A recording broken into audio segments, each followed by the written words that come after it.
DD news पर।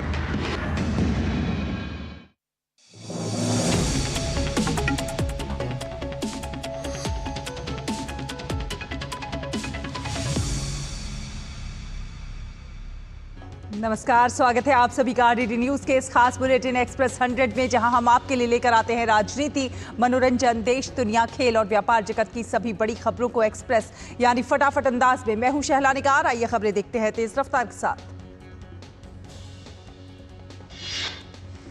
पहलगाम आतंकी हमले के बाद पाकिस्तानी नागरिकों के लिए वीजा सेवाएं तत्काल प्रभाव से निलंबित होने के बाद कल शाम अटारी वाघा बॉर्डर बंद होने के समय तक 536 पाकिस्तानी नागरिक अपने देश वापस जा चुके हैं।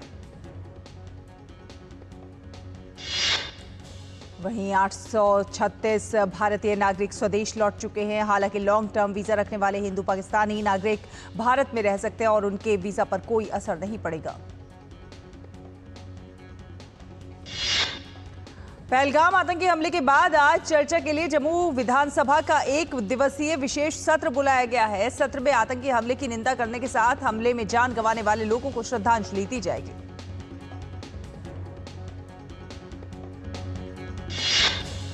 इसके बाद घटना और उससे जुड़े मुद्दों पर चर्चा की जाएगी और फिर विधानसभा में इस हमले की निंदा का प्रस्ताव पेश किया जाएगा। वहीं केंद्रीय गृह मंत्रालय के आदेश के बाद इस घटना को राष्ट्रीय जांच एजेंसी ने मामले को औपचारिक रूप से अपने हाथ में ले लिया है और आतंकी साजिश का पता लगाने के लिए सबूतों की तलाश तेज करने के साथ ही चश्मदीदों से पूछताछ कर रही है। मुख्यमंत्री उमर अब्दुल्ला ने आतंकवाद और इसके मूल के खिलाफ निर्णायक लड़ाई का समर्थन किया है, लेकिन पहलगाम आतंकी हमले के बाद निर्दोष लोगों की हत्याओं पर अपनी चिंता व्यक्त करने वाले लोगों को अलग थलग करने वाली किसी भी गलत कार्रवाई के खिलाफ चेतावनी दी है। दिल्ली आयुष्मान व्यय वंदना आयुष्मान भारत प्रधानमंत्री जन आरोग्य योजना के तहत दिल्ली में 70 वर्ष या इससे अधिक उम्र के वरिष्ठ नागरिकों को आज से आयुष्मान व्यय वंदना कार्ड जारी किए जाएंगे। ये वरिष्ठ नागरिक 10 लाख रुपए तक के निःशुल्क उपचार की सुविधा ले सकेंगे। कार्ड वितरण के लिए दिल्ली के त्यागराज स्टेडियम में आयोजित कार्यक्रम में मुख्य अतिथि के रूप में केंद्रीय पेट्रोलियम और प्राकृतिक गैस मंत्री हरदीप सिंह पुरी और मुख्यमंत्री रेखा गुप्ता शामिल होंगे। इस योजना के तहत 5 लाख रुपए का इलाज और आयुष्मान भारत के तहत मिलेगा और 5 लाख रुपए का अतिरिक्त स्वास्थ्य बीमा दिल्ली सरकार मुहैया कराएगी। योजना के अंतर्गत उपचार के लिए देश के लगभग 32,000 सरकारी और निजी अस्पताल सूचीबद्ध हैं। कलकत्ता उच्च न्यायालय आज 32,000 प्राथमिक शिक्षकों की नियुक्तियां रद्द करने के खिलाफ दायर याचिका पर सुनवाई करेगा। इन अपीलों में पश्चिम बंगाल प्राथमिक शिक्षा बोर्ड और कुछ चयनित शिक्षकों द्वारा दायर याचिकाएं शामिल हैं। एकल पीठ की उस आदेश को चुनौती देती है जिसमें इन शिक्षकों की नियुक्तियां रद्द करने का निर्देश दिया गया था। पहले ये मामला न्यायमूर्ति सोमेन सेन और न्यायमूर्ति स्मिता दास की पीठ को सौंपा गया था। जवाहरलाल नेहरू विश्वविद्यालय छात्र संघ जेएनयू-एसयू के चुनाव परिणाम घोषित हो गए हैं। All India student association I saw के नीतीश कुमार अध्यक्ष चुने गए हैं। डेमोक्रेटिक स्टूडेंट्स फेडरेशन डीएसएफ की मनीषा उपाध्यक्ष और मुंतेहा फातिमा महासचिव चुनी गई हैं, तो वहीं अखिल भारतीय विद्यार्थी परिषद एबीवीपी के वैभव मीना संयुक्त सचिव चुने गए हैं। अखिल भारतीय विद्यार्थी परिषद के उम्मीदवारों ने विश्वविद्यालय के 16 स्कूलों और विभिन्न संयुक्त केंद्रों के कुल 42 काउंसलर पदों में से 23 पदों पर जीत दर्ज की है।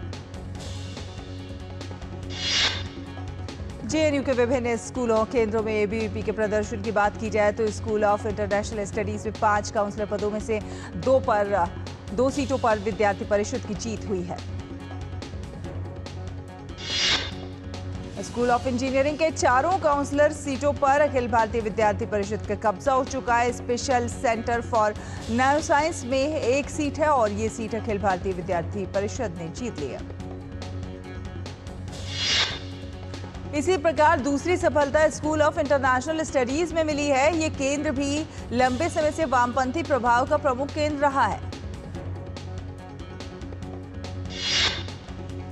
संभल की शाही जामा मस्जिद में राम हरिहर मंदिर मामले में आज सुनवाई होनी है। याचिकाकर्ता ने दावा किया है कि संभल शाही जामा मस्जिद असल में हरिहर मंदिर है।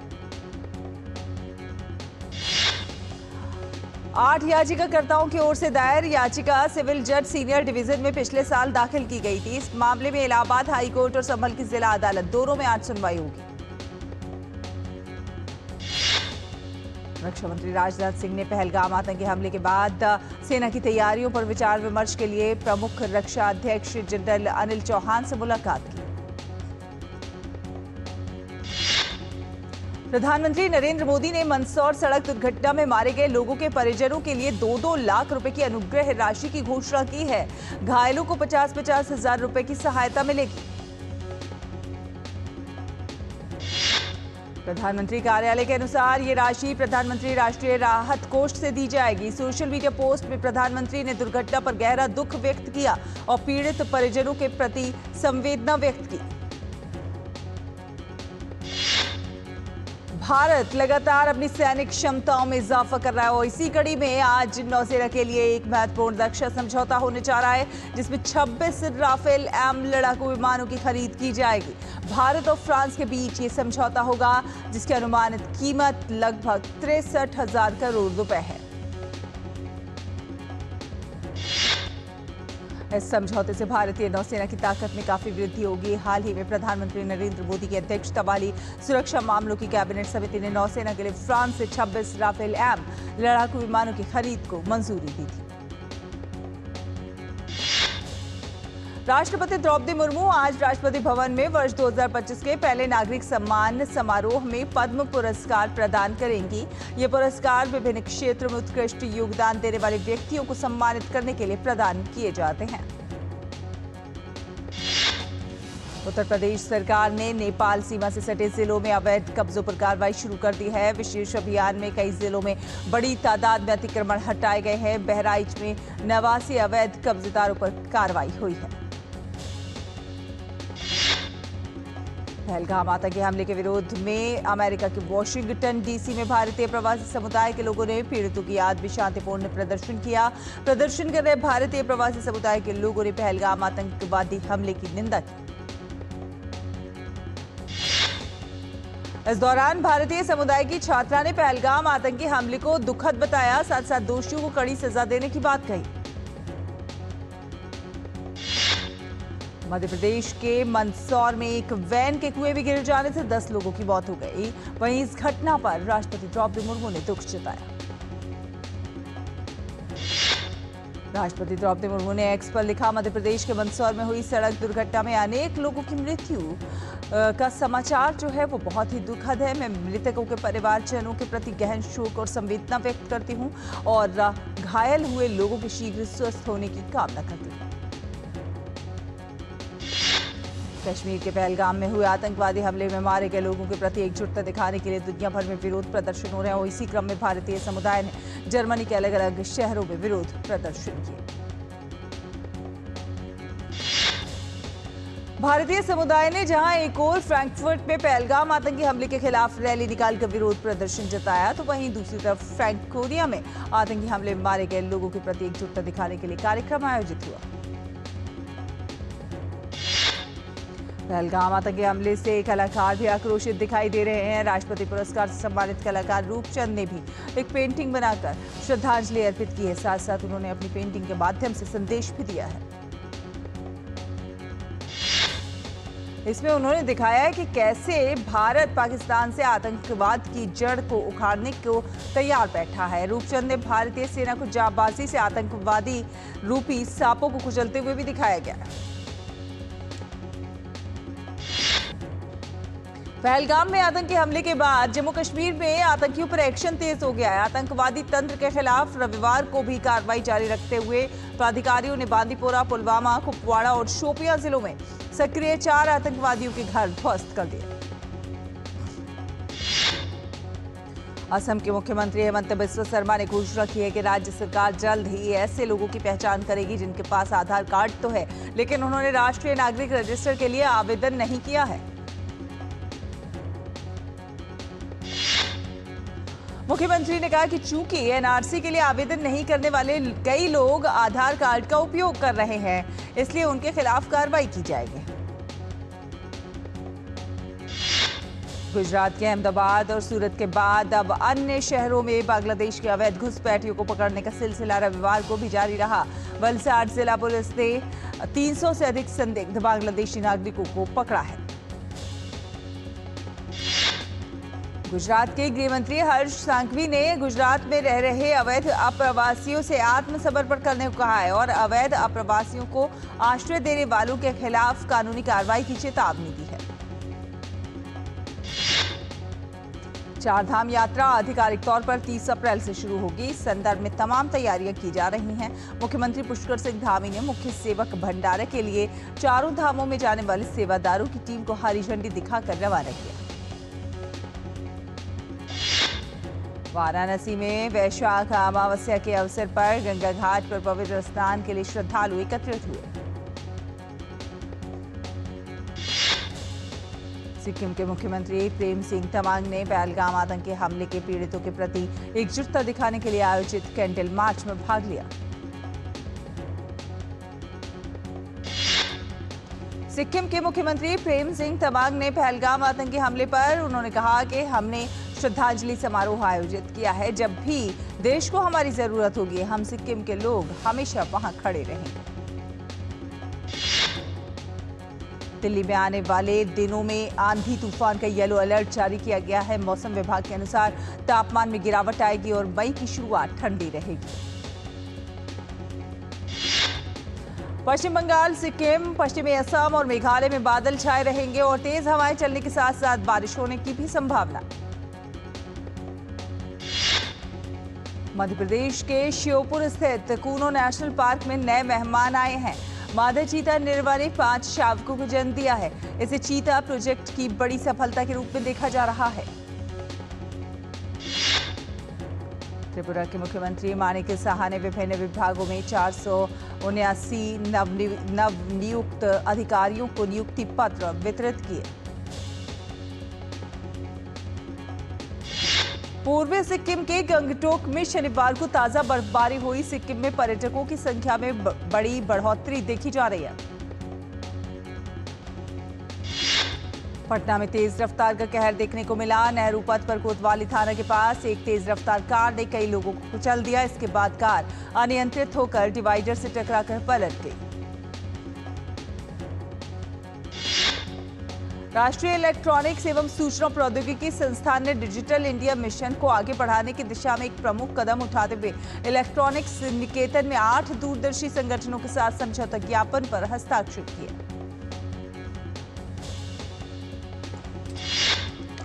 फिलहाल एक छोटा सा ब्रेक के उस पार खबरों का सफर जारी रहेगा। आप देखते रहिए एक्सप्रेस 100।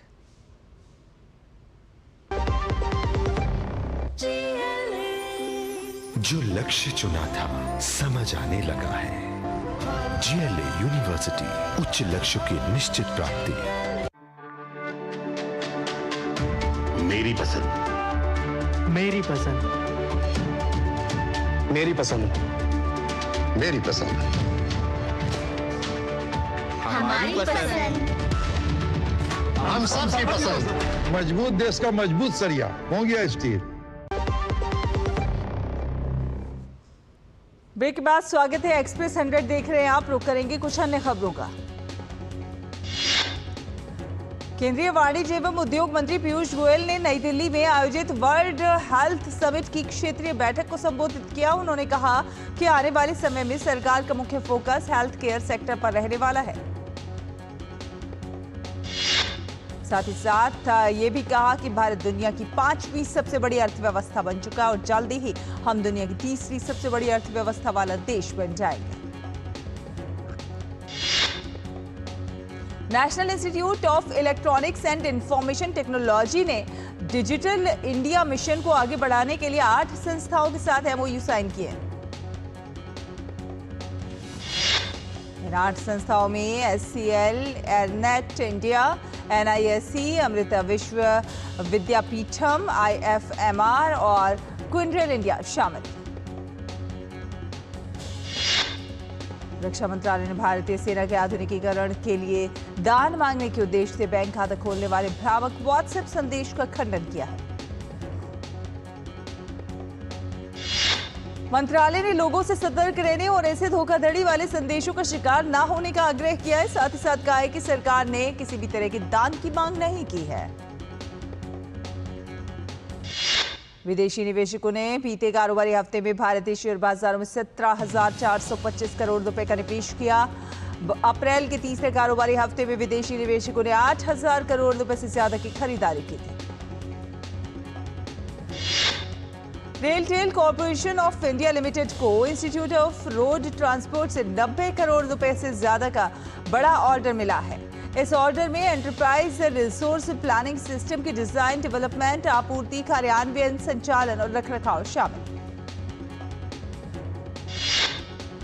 देश की 10 शीर्ष में से 6 कंपनियों की ज्वाइंट मार्केट कैप में बीते हफ्ते करीब 1,18,000 करोड़ रुपए से ज्यादा का इजाफा हुआ है। इसमें TCS, HDFC bank, SBI, Infosys और आईटीसी के बाजार पूंजीकरण में बढ़ोतरी हुई है। टैरिफ वॉर को यूपी सरकार खुद के लिए अवसर बनाने की तैयारी कर रही है। सरकार नई निर्यात नीति लाने जा रही है, जिसके तहत 2030 तक निर्यात 3 गुना करने का लक्ष्य रखा गया। आरबीआई गवर्नर संजय मल्होत्रा ने कहा है कि वैश्विक अनिश्चितता के बावजूद भारत चालू वित्त वर्ष में 6.5% की दर से बढ़ सकता है। लगभग सभी क्षेत्रों को 100% एफडीआई के लिए खोल दिया गया है। एलआईसी ने पहलगाम में हुए आतंकी हमले में मारे गए परिवारों के लिए बीमा दावों में राहत देने का ऐलान किया है। एलआईसी के सीईओ और एमडी ने कहा है कि बीमा दावों के निपटान की प्रक्रिया को तेजी से पूरा किया जाएगा ताकि पीड़ित परिवारों को जल्द से जल्द आर्थिक राहत मिल सके। रिलायंस इंडस्ट्रीज लिमिटेड अपने नए ऊर्जा कारोबार और पेट्रोकेमिकल विस्तार पर 1.5 लाख करोड़ का निवेश करेगी। इस निवेश से ऊर्जा और पेट्रोकेमिकल सेक्टर का बड़ा विस्तार होगा।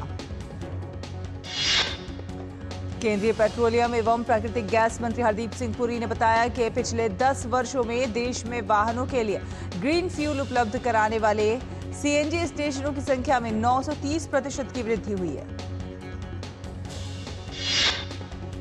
केंद्र सरकार ने डॉपलर वेदर रडार नेटवर्क की संख्या बढ़ाकर 2026 तक 126 करने की योजना बनाई है। वर्तमान में 37 रडार ऑपरेशनल हैं, जिनकी संख्या 2025-26 तक 73 और 2026 के अंत तक 126 करने की योजना है। कनाडा में आज आम चुनाव के लिए वोट डाले जाएंगे। देश भर के मतदाता हाउस ऑफ कॉमन्स के सभी 343 सदस्यों का चुनाव करेंगे। लिबरल पार्टी के मार्क कार्नी और कंजर्वेटिव नेता पियरे बोलेवरे के बीच कड़ी टक्कर है। ताजा सर्वेक्षण के अनुसार लिबरल पार्टी 196 सीटें, जबकि विपक्षी कंजर्वेटिव पार्टी को 122 सीटें मिल सकती हैं। इजरायली जेट विमानों ने देर रात बेरूत के दक्षिणी उपनगरों पर हमला किया है। नवंबर के अंत में युद्ध विराम लागू होने के बाद से क्षेत्र पर यह तीसरा इजरायली हमला है। इजरायली सेना ने हमले से पहले जारी चेतावनी में कहा कि वो हदथ क्षेत्र में हिजबुल्लाह के ठिकानों को निशाना बनाने जा रही है। हमले में किसी का हताहत होने की खबर नहीं है। यूएनआरडब्ल्यूए ने बताया कि गाजा पट्टी में उसका आटा भंडार पूरी तरह से समाप्त हो गया है। इस संकट के लिए एजेंसी ने इजरायल द्वारा खाद्य और मानवीय सहायता के लिए प्रवेश पर लगाए गए प्रतिबंधों को जिम्मेदार ठहराया। ईरान के दक्षिणी हार्मोज़गान प्रांत में बंदरगाह पर हुए विस्फोट में मरने वालों की संख्या बढ़कर 28 हो गई है। वहीं घायल हुए लोगों की संख्या बढ़कर 800 पहुंच गई है, जबकि 6 लोग अभी भी लापता। ईरान में अब्बास बंदरगाह पर हुए ब्लास्ट के बाद बचाव दल युद्ध स्तर राहत और बचाव कार्य चला रहे हैं। ऑस्ट्रेलिया में आम चुनाव से पहले सरकार ने मुफ्त स्वास्थ्य सेवा हॉटलाइन की घोषणा की है। ऑस्ट्रेलिया में 3 मई को आम चुनाव होना है। इजरायल के तेल अवीव में हजारों नागरिक एकत्रित हुए और गाजा पट्टी में युद्ध समाप्त करने और सभी बंधकों की रिहाई की मांग को लेकर जमकर प्रदर्शन किया। छठी चीन मध्य एशिया विदेश मंत्रियों की बैठक कजाकिस्तान के अलमाटी शहर में आयोजित हुई। इस दौरान सभी पक्षों ने चीन मध्य एशिया सहयोग को आगे बढ़ाने पर गहन चर्चा की। इंडियन प्रीमियर लीग में आज होने वाले मैच में राजस्थान रॉयल्स का सामना गुजरात टाइटंस से होगा। ये मैच जयपुर में खेला जाएगा। गुजरात टाइटंस के 8 मैच में 12 अंक हैं और वो अंक तालिका में दूसरे स्थान पर है। ये मैच जीतने के साथ ही गुजरात की टीम अंक तालिका के शीर्ष पर पहुंच जाएगी। वहीं राजस्थान की टीम 9 मैच में 4 अंक के साथ 9वें स्थान पर है। प्लेऑफ की दौड़ में बने रहने के लिए राजस्थान के लिए मैच जीतना बेहद जरूरी। Royal Challengers Bengaluru Indian Premier League के अंक तालिका के शीर्ष में पहुंच गई है। कल दिल्ली में खेले गए मुकाबले में आरसीबी ने दिल्ली कैपिटल्स को 6 विकेट से मात दी। दिल्ली की टीम ने निर्धारित 20 ओवर में 8 विकेट पर 162 रन बनाए। दिल्ली की ओर से लोकेश राहुल ने सर्वाधिक 41 रन बनाए। विराट कोहली आईपीएल में ऑरेंज कैप की दौड़ में सबसे आगे आ गए हैं। कोहली आईपीएल के इस सीजन में 443 रन बना चुके। मुंबई इंडियंस ने इंडियन प्रीमियर लीग में लगातार 5वां मैच जीतने में कामयाबी पाई। वानखेड़े स्टेडियम में खेले गए मैच में मुंबई इंडियंस ने लखनऊ सुपर जायंट्स को 54 रन से हरा दिया। मुंबई इंडियंस ने 20 ओवर में 7 विकेट खोकर 215 रन बनाए। मुंबई की ओर से सूर्य कुमार यादव और रायन रिकेल्टन ने अर्धशतक लगाए। लखनऊ सुपर जायंट्स की टीम 161 रन ही बना सकी। मुंबई की ओर से जसप्रीत बुमराह ने 4 विकेट लिए। भारतीय महिला क्रिकेट टीम ने वनडे सीरीज के पहले मैच में श्रीलंका को 9 विकेट से हरा दिया। भारतीय टीम ने 148 रन के लक्ष्य को 1 विकेट खोकर हासिल कर लिया। श्रीलंका की महिला क्रिकेट टीम 38.1 ओवर में 147 रन बनाकर आउट हो गई। भारत की तरफ से स्नेही राणा ने 3 विकेट लिया। बांग्लादेश और जिम्बाब्वे के बीच खेली जा रही टेस्ट सीरीज का दूसरा मैच आज से शुरू होगा। सीरीज के पहले टेस्ट में जिम्बाब्वे ने ऐतिहासिक जीत दर्ज की थी। लिवरपूल ने 20वीं बार इंग्लिश प्रीमियर लीग का खिताब जीत लिया। इसके साथ ही लिवरपूल ने सबसे ज्यादा बार ईपीएल जीतने के लिए मैनचेस्टर यूनाइटेड के रिकॉर्ड की बराबरी कर लिया। लिवरपूल ने टॉटनहैम को 5-1 से मात दी। इस जीत के साथ ही लिवरपूल का ईपीएल चैंपियन बनना तय हो गया। शीर्ष वरीय अलेक्जेंडर ज़्वेरेव को मैड्रिड ओपन में एक बॉल मार्क की तस्वीर लेने के लिए वार्निंग दी गई है। ज़्वेरेव ने स्पेन को अलेजेंड्रो को हराकर अंतिम 16 में जगह बनाई। आमिर खान की सितारे जमीन पर फिल्म को मिली सेंसर बोर्ड से मंजूरी। जल्दी ही रिलीज होगा फिल्म का ट्रेलर। बॉक्स ऑफिस पर छाई अक्षय कुमार की केसरी चैप्टर 2। पहले ही सप्ताह में फिल्म का कलेक्शन 50 करोड़ के पार। फिल्म रेट्रो के प्री रिलीज इवेंट में एक्टर विजय देवरकोंडा ने पहलगाम आतंकी हमले पर दुख जताया। कट्टरपंथ खत्म करने के लिए शिक्षा को बताया सबसे अहम जरिया। चाइनीज एनिमेटेड फिल्म नेचा 2 भारत के सिनेमाघरों में रिलीज हुई। ये इतिहास की सबसे ज्यादा कमाई करने वाली एनिमेटेड फिल्म है। अभिनेत्री सोनाक्षी सिन्हा की आगामी फिल्म निकिता राय 30 मई को सिनेमाघरों में रिलीज होगी। अर्जुन रामपाल और परेश रावल भी फिल्म में आएंगे नजर। धनुष और रश्मिका मंदाना की फिल्म कुबेरा 20 जून को सिनेमाघरों में दस्तक देगी। फिल्म को कई भाषाओं में रिलीज किया जाएगा। नवाजुद्दीन की आगामी फिल्म कोस्टाओ का ट्रेलर रिलीज हो चुका है। फिल्म 1 मई को ओटीटी पर दस्तक देगी। संजय दत्त और मौनी रॉय की बहुप्रतीक्षित फिल्म द भूतरी 1 मई को सिनेमाघरों में रिलीज के लिए तैयार।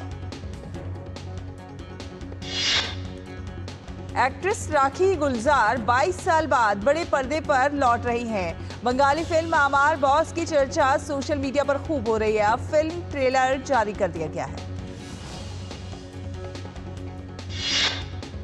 अर्जुन बिजलानी ने म्यूजिक वीडियो जा उसका हो जा को प्रमोट करने का फैसला किया है। पहलगाम में हुए आतंकी हमले को लेकर प्रमोशन ना करने का फैसला किया है। इसी के साथ एक्सप्रेस न्यूज में फिलहाल इतना ही। डीडी न्यूज पर खबरों का सफर लगातार जारी रहेगा। आप देखते रहिए डीडी न्यूज। नमस्कार।